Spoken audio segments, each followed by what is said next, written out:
Așa era lada de zestre pe vremea.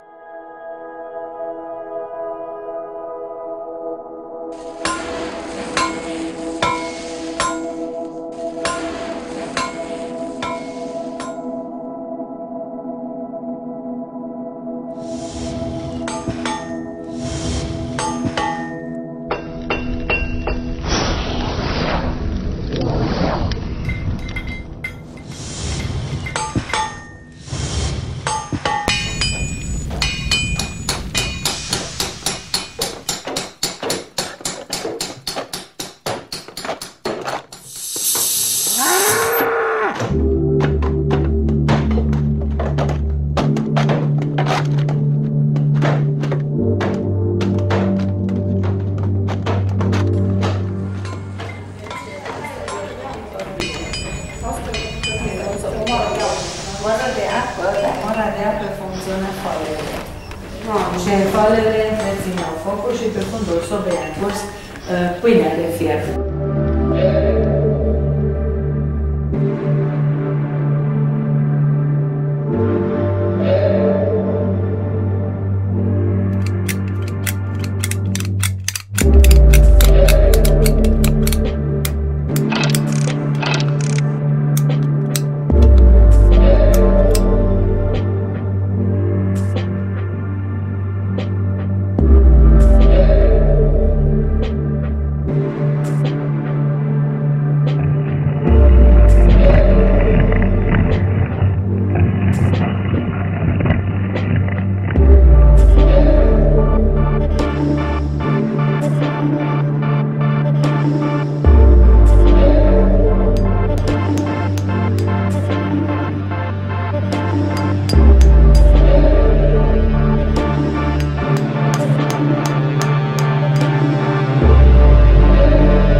Nostru este ceva unic din aceste puncte de vedere. Nici sas, nici securile între cele două. Da, este un amestec de culturi. Inclusiv în port se văd elemente săsești, elemente secuiești. Culorile ungurești, deci roșul, albul și verdele predomină în port. Toate sunt foarte colorate și foarte, foarte bine lucrate, foarte minuțios lucrate, pentru că deja porturile acestea provin, adică sunt făcute de meseriaș. Deci nu-și făcea fiecare femeie pentru ea sau pentru familie, ci erau făcute de diferiți oameni, de diferiți meșteșugari. Și portul acesta, totul ce vedeți aici, toate porturile sunt făcute în anii 80. Și toate, absolut toate, sunt rămase de atunci. Sunt destul de bine menținute, cu toate că erau portate pe multe generații. pentru că erau, cum am spus mai înainte, de materiale foarte bune și nu se purta decât duminica și pe săptămână. Atunci nu se uzau, nu se strigau porturile.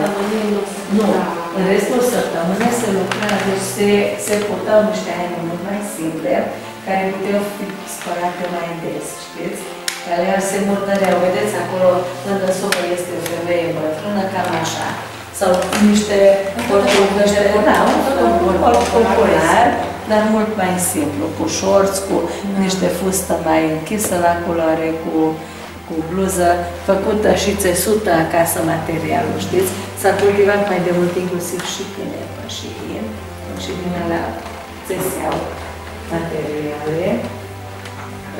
Porturile erau foarte diferite de la fetița mică până la fiecare vârstă era altfel de port. Asta era portul de mireasă și portul de femeie tânără, deci cele mai luxoase sunt aceste porturi, dintre toate. Portul deci mireasa are pe cap un fel de tocă, să zicem, noi spunem parto în ungurește, un fel de tocă parto, și marginea aceasta era făcută din fir de aur cu ciocănele.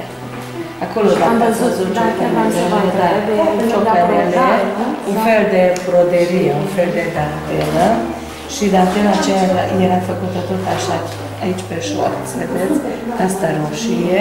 Mai mult la decorul hainelor foloseau această dantelă care era făcută tot de meseriași.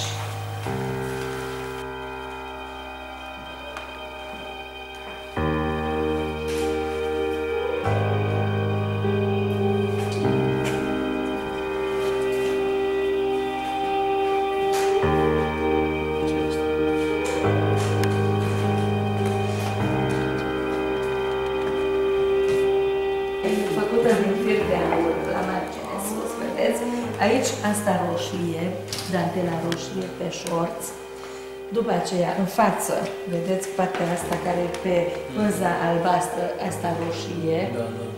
Aia, gulerul negru, e făcut tot așa și aici este bucățica asta de pe piept, vedeți? Da. Și asta din fir de aur e făcută tot așa.